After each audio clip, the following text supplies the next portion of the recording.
Yo, guys, what's going on? Coach Jamie here, and I am so excited to have you here listening to my podcast, Make Time for Your Mind with Coach Jamie, where we will be talking about all things mindset, vulnerability, personal development, ways we can become better individuals. And sometimes in that process, we'll get heavy, sometimes we'll have fun, and sometimes I will be challenging your perspective. The goal, no matter what, though, is to leave you better than you were before you tuned in. So, with that being said, let's dive in.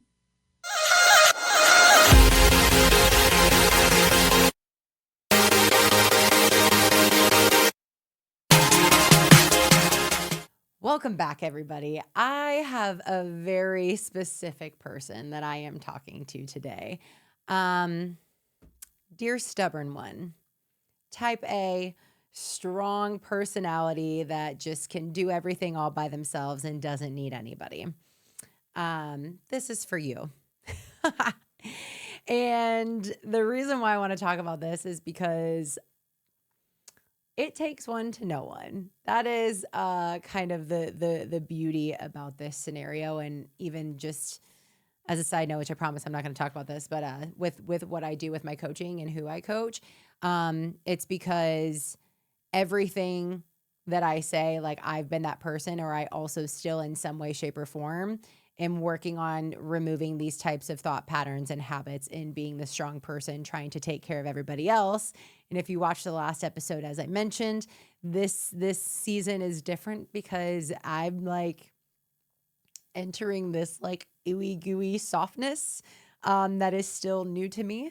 And so I'm very much learning all of the ways that like being stubborn all the time doesn't work, because trust me, I have found many ways that it does. So if you're the stubborn one, or you are associated with a stubborn person in your life and want a better understanding to their brain, buckle up because we're going to dive in. So my journey. I grew up in a scenario where the way I perceived it is that there was always a lot of chaos. And so for me, when things were calm, that meant ish was about to hit the fan. And so because of that, calm stressed me out because I couldn't control the situation. And I developed the skill set of doing things that I could do to be in control. And it served me very well, because I learned how to function in chaos really, really well. However, with that, there was a lot of hardening to me that like I can't trust anybody to take care of me. Everyone's going to let me down. If I don't do it, it's not going to get done accordingly. I can't rely on anybody but me. And so that became a very lonely journey in itself because one, it caused a lot of bitterness that for other people that was getting the things that I wanted. But I'm like, whatever, like, you can control this, like get out of your own head, just go do this and then you'll be fine. Where like control became an obsession. Acting like I was okay when I wasn't became the obsession because I always had to be the strong one. I saw, and even a lot of my pride was attached to the fact that if I don't need anybody, I am doing better off than what others around me are. Or it was also because if I just keep controlling the whole situation, nobody can ever let me down. Nobody can ever hurt me. And then I'll be fine. And then that worked until it didn't. So it's super cool because a lot of the people that I do get to coach are that type of personality, because I'll be like, say whatever you want, but that's not going to work here because I know exactly what you're doing and I know why you're doing it. And a lot of times it feels safer when you've been living that way and you've conditioned yourself to live that way your entire life. But it leads to loneliness and it leads to a lot of exhaustion because you don't let people be there for you. And sometimes that intensity also makes others feel like they can't relate, they can't get through to you, that like there's nothing that they could possibly do to help you. And that can create tensions within relationships too, which also becomes very lonely. And so, again, dear stubborn one, I see you, I hear you, I am you. I'm slowly learning how not to be that way all the time. Again, so many blessings in that, but there's a lot of curses too. What I've learned in this journey, and I know you probably hear this all the time, but I'm hoping that this context of being somebody on the other side of that like, I don't know. I guess I'm just hoping that, all right, I'm gonna back up a little bit. I clearly live in the personal development state. I am so here for like positive thoughts and leaning into that and choosing happiness and choosing gratitude and finding the silver lining and everything. I'm here for all of that. But there's a deeper part of me that is like, this is so freaking cheesy. Like, yeah, sounds great, but no. Like, that may work for you, but it's not going to work for me.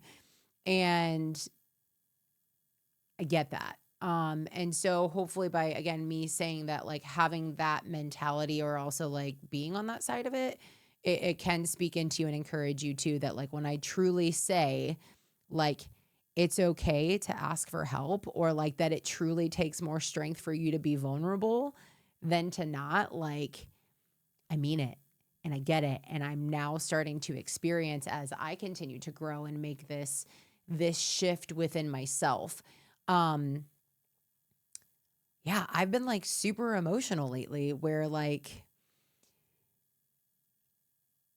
I have a sense of confidence that like I can truly bring my vulnerability to somebody. Cause actually, let me back up. I think I mentioned this in the last episode that like I tell people I'm vulnerable, or when I share parts of my story, and I don't want anybody who actually has a conversation with me on a regular basis to like overthink this. But there have been many times that like, yes, in ways I'm being vulnerable, but like I've always still, with the majority of the people in my life, even like the closest people to me, my core group of friends, my family members, I've always stayed in control of my vulnerability. Which, if you think about it, and the definition of like what vulnerability actually is, which is like, that's trusting somebody like with your safety, with your emotions. Like that's you stripping down to full on nakedness, trusting the person's not going to judge you. They're not going to harm you. They're not going to leave you, right? Like that is the full on like meaning of vulnerability, like pure on nakedness and trusting that, like everything being exposed. And I don't actually ever do that. Scratch that. Didn't used to ever do that. Which I think in so many ways has ruined a lot of my relationships, or has very much, I'm going to keep going back to this because it's something that I know so near and dear, of just a sense of loneliness, is because I wouldn't let people in because to me it was safer. So I would complain about being lonely or feeling so disconnected, but I truly wouldn't let people in because, again, if I actually softened, if I actually asked for help, if I did fully go naked and tell you a part of me where you could use it against me later, I wasn't doing that. I wasn't going to take that to anybody, like, because then I lost control. I was no longer in control of the situation, and that person could truly end up hurting me. And I didn't want that. And so because I always loved everybody from a distance, it was lonely, but then it was like, no wonder they also weren't fully connected to me either, because that barrier was always there. And so again, I was, because of the confidence and the stuff that I have worked through, it was a really, really good talk that I was being vulnerable. I was able to seep out little pieces of vulnerability, but it was in ways that I was still controlling it. That way somebody couldn't hurt it, because I could twist it into a way where I'm actually adding value to you, or I'm actually saying this from a heroic space where this is something that can inspire you. And it was never me being like, hey, I'm truly a freaking mess right now and I'm not okay. And like, I feel like a crazy person for this. Like, I need you. Like, to need somebody, so hard. But I've learned to let that happen. And some of those moments I got burned. But in this journey, of the perception that I have taken on this and the thoughts that I've allowed to follow the circumstances of when I was vulnerable and it did end up hurting me, I was able to see the value of it. I was able to show empathy for the other person and not take it personally that the outcome wasn't what I thought it was going to be. And so actually in that true vulnerability, I developed more strength, but I didn't do it in the sense to build a bigger wall around my heart. I still allowed myself to show up with like this bleeding, hopeful, loving heart. Because I'm a big believer that like at the end of the day, I don't think hurt people. And so when we respond in a way like that, I think it's just truly because it's like, again, like we're wishing that we were loved. We were wishing that we were understood. We were wishing that somebody would do the things that we would do for them. And the more and more that we guard and the more bitter we get and the stronger we are by not needing somebody, like that's just all a coping mechanism from really experiencing like the goodness of relationships. And so stubborn one, if you're still hanging in there with me and you're not thinking this is overly cheesy, I want to leave a challenge for you. How can you try softening your heart today? Like, is it taking that leap of faith and sharing something of not being okay with somebody? Is it going out of your way to like tell somebody sorry and that you misunderstood a situation or you didn't handle things accordingly? Is it that I really don't know what I'm doing? Is it, hey, I'm feeling really alone right now and I just really need someone to feel like they love me? Like whatever it may be, I know it's a heavy thing, but I want to challenge you to do it. And if you need to let me be that person that you drop that vulnerability to, I'm happy to be that person.